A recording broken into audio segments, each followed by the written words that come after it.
যে নবীর শরীর মুবারকে জীবনে কোনোদিন মশা মাছি বসেই নাই,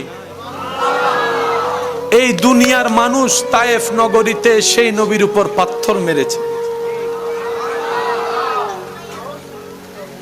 যেই নবীর শরীর মুবারকে কখনো একটা পোকা বসেনি, আদবের খাতিরে, ইজ্জতের খাতিরে তায়েফ নগরীর সেই অবাধ্য মানুষগুলা ছোট্ট ছোট্ট বাচ্চা লাগাই দিয়েছে পাথর মারার জন্য। নরম থেকে নরম, মোলায়ম থেকে মোলায়ম হাবিবে মুস্তাফার দেহ মোবারক, একটা ছোট্ট পাথরও যেখানে বড় পাথরের মতো আঘাত এনে দেয়, মারছে তারা নবীর শরীর মুবারক।